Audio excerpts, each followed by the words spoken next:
Dear Kuya Poy, isang mainit na pagbati sa lahat ng walang sawang sumusuporta sa programang Heart to Heart ng 92.3 True FM. Ako po si Monica, 20 years old ng Mandaluyong. Ang totoo niyan, galing ako sa breakup sa 3 taong karelasyon ko na si Aaron.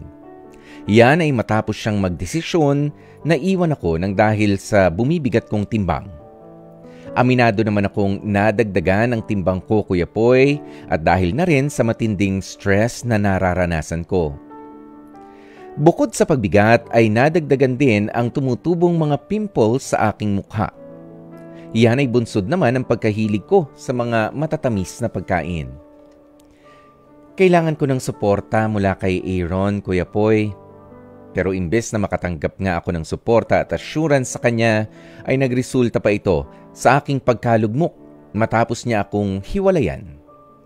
Masakit para sa akin ang problemang patuloy kong kinakaharap tuloy sa ngayon. Bumaba rin tuloy ang tingin ko sa aking sarili dahilan para mauwi sa pagbibitiw sa trabahong pinapasukan ko. Tandang-tanda ko pa noong sabihan ako ni Aaron na pipiliin niyang hiwalayan ako dahil sa itsura ko. Malayo na daw kasi yan sa dati kong ganda noong nililigawan niya pa lamang ako. At dahil nga dyan, maski sa mga lakad ng mga kaibigan ng ex-jowa ko, yun pala ang dahilan kaya hindi rin niya ako isinasama. Dahil sa hindi kaiga-igayang anyo ko. Dumepensa naman si Aaron, Kuya Poy. Ayaw niya lang raw kasi na masaktan ako sakaling mauwi sa kantsawan ng kanyang mga tropa sa akin. Hindi ko alam kung concerned ba talaga siya sa akin o umiiwas lang siya sa kahihiyan kapag kasama ako. Kaya nauwi na ng tuluyan sa hiwalayan ang aming relasyon ng 3 taon. Mababaw man para sa iba pero feeling ko malaking bagay ito para sa akin na kailangan ko na rin nabigyan ng atensyon. Kaya umaasa ako, Kuya Poy, na mabigyang payo niyo po ang pinagdaraanan kong suliranin sa pagkakataong ito.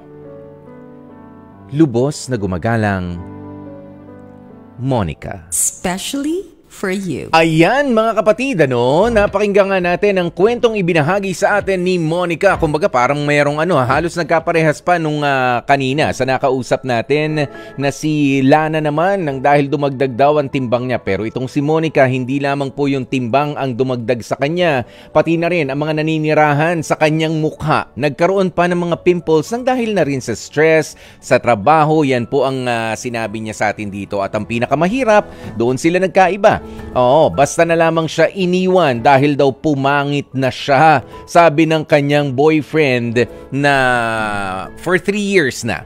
Ayan. Pero alam nyo sa mga kapatid po natin, mga nakikinig at mga nanonood, magkakaiba naman po kasi talaga ang dahilan ng pagdagdag o ng pagbawas ng timbang ng isang tao. Meron yung mga sinasadya o yung within your control, yung napapasobra sa kain, kinukulang sa tulog, yung mga ganyan. Pero kung kokontrolin mo lang, hindi sana nangyayari. Pero meron din naman po yung mga dahilan na medical. 'Di ba? Meron yung dahil sa may gamot na iniinom, dahil sa merong kumbaga namamana yung pagdagdag o pagbawas ng timbang. Yung iba ay merong hypo o hyperthyroidism. Iba po yung mga niyan, Ibig sabihin ko, that's beyond your control na. Ayan, pero ito lang naman ang bottom line ng gusto kong sabihin, sa pagdagdag, sa pagbawas ng timbang, sa pag-iiba ng itsura mo, magka-pimples ka, maging makinis ka pa rin, hindi mo dapat na hayaang bumaba ang tingin sa sarili mo. Kapatid, dahil lang sa opinyon ng ibang tao. And ang masakit pa nga minsan ng dahil sa opinyon ng mismong kapartner mo na pinaglalaanan mo ng iyong lahat ng appreciation, ng iyong atensyon. Pagka sa kanila nang galing iba 'di ba? Pero hindi rin natin pwedeng sabihin na tayo ay hindi dapat makinig sa kanila dahil na-hurt tayo. Hindi. I-assess din natin. Kaya nga sabi ko kanina, mayroong mga dahilan na kayang-kaya mong kontrolin, lalo na kapag ka ang concern nila ay, hindi ko sinasabi na kapag ka dumagdag sa timbang o nabawasan ng timbang ang inyong mga partner, wag nyo lang silang pansinin. Hindi. Kumustahin, ano ba ang nangyayari, alamin kung merong medical treatment na ina-undergo na hindi mo alam, pwede kang mas maintindihan natin.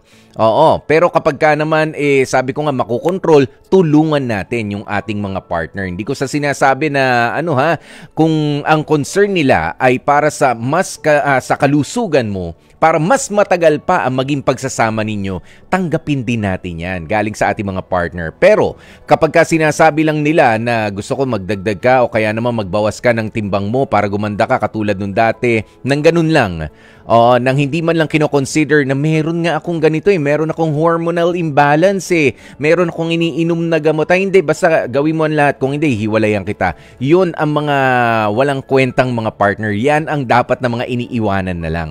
Kaya ikaw, you don't really have to please everybody.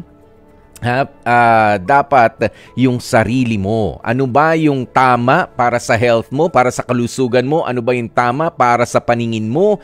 Yun. Tsaka kung ano lang yung posible, yun ang nagmamatter, yun ang mas mahalaga. Ayan, kaya kung ginagawa mo yan, magpababa o itama yung timbang mo just to please your boyfriend na physical lang pala pagmamahal mo sa akin, di mo pala ako kilala wag mo na lang baguhin dahil maraming iba pa dyan na makikilala ka na magagandahan o magagwapuhan pa rin sa'yo sa kahit ano pang itsura mo dahil ang titignan nila ay ang kabutihan ng loob mo.